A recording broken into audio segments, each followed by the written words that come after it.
Estoicismo, a armadilha secreta da fortaleza perfeita. E aí, mentes inquietas? Bem-vindos de volta. Hoje vamos fazer algo ousado. Vamos pegar uma das filosofias mais populares e admiradas do mundo, o estoicismo, e vamos virá-la do avesso para olhar o seu lado sombrio.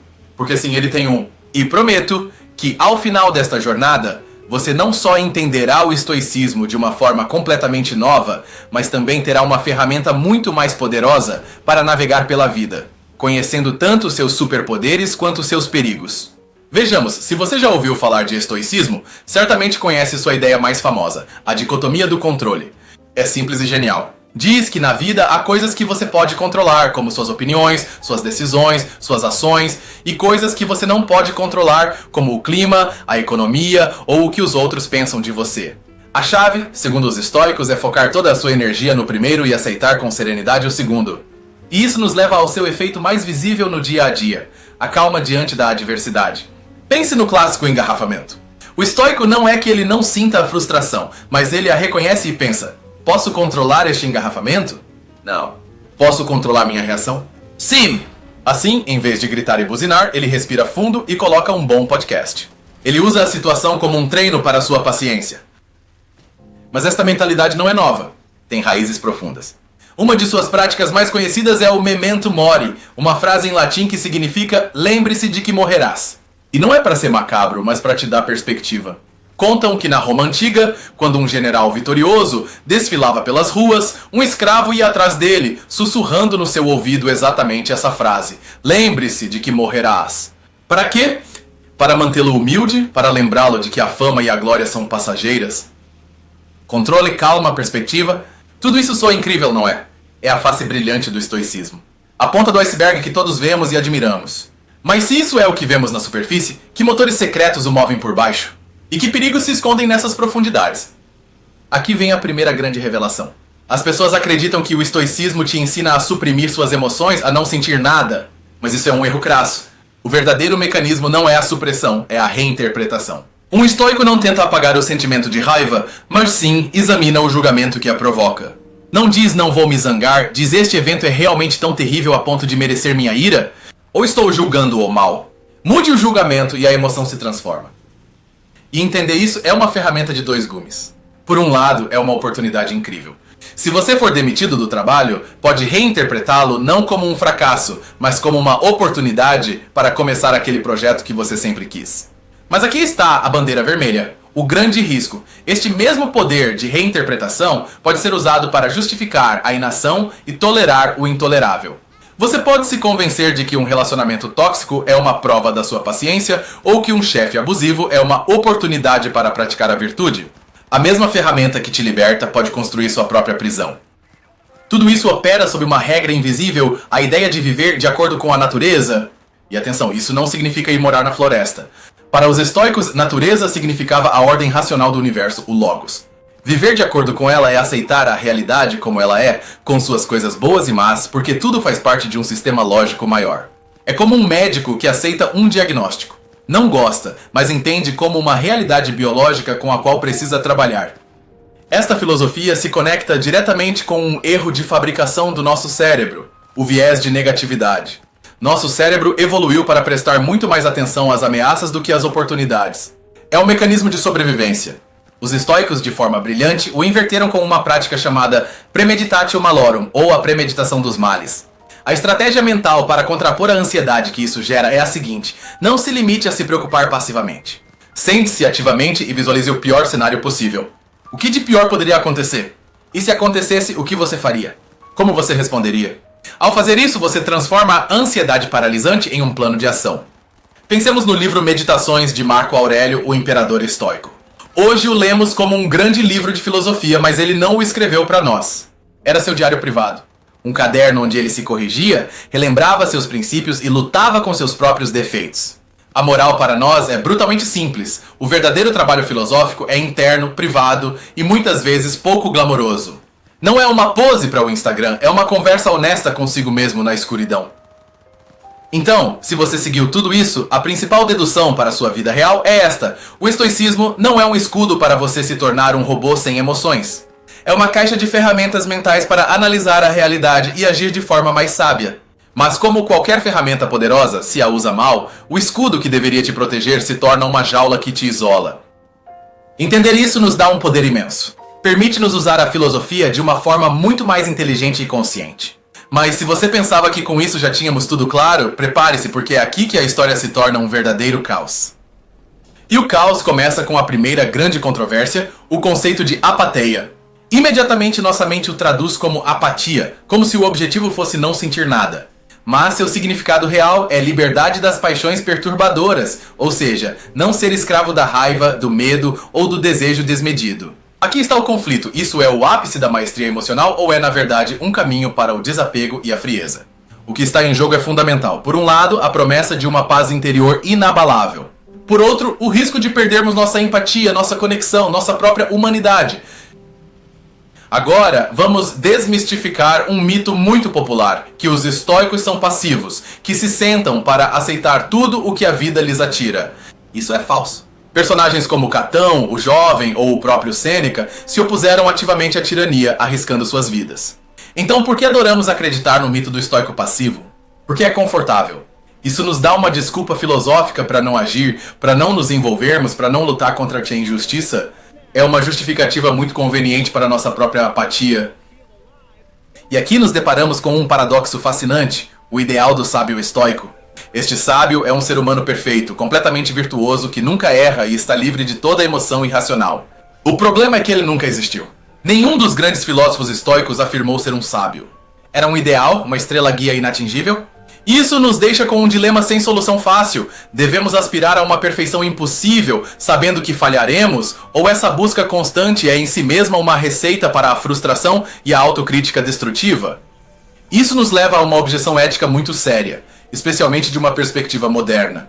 Será que o estoicismo, ao enfatizar tanto nossa resposta interna, não corre o risco de cair em uma espécie de culpar a vítima?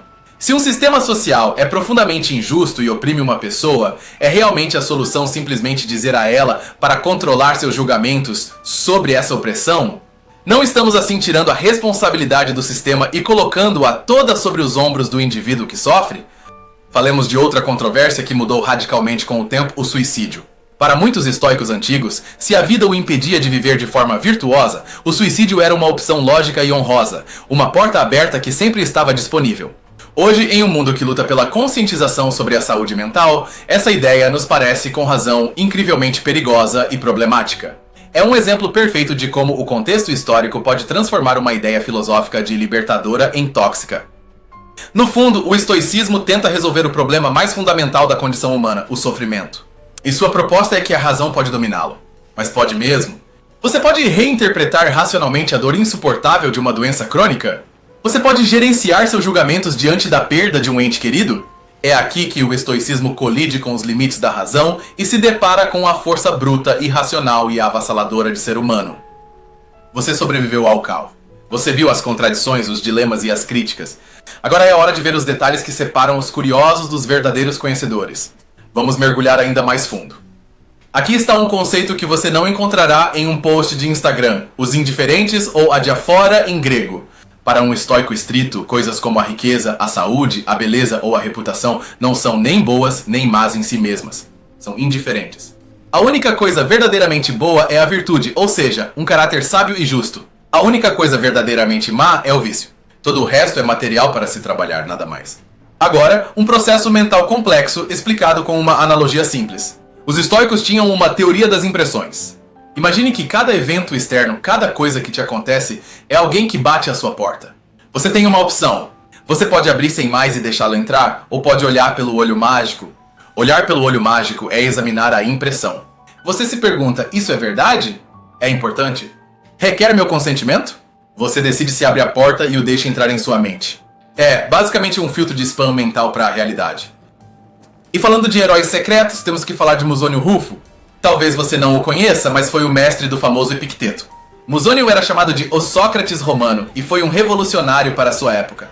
Ele defendia que as mulheres deveriam receber a mesma educação filosófica que os homens e que a filosofia não era para debater em salões, mas para praticá-la todos os dias.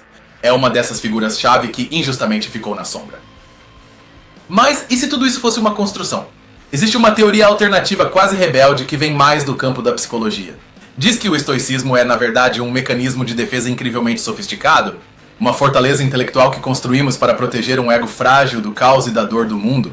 Dessa perspectiva, a calma estoica não é verdadeira força, mas medo disfarçado de racionalidade. Há um detalhe da ciência moderna que colide com nossa intuição, mas que os estoicos pareceram entender há 2 milênios.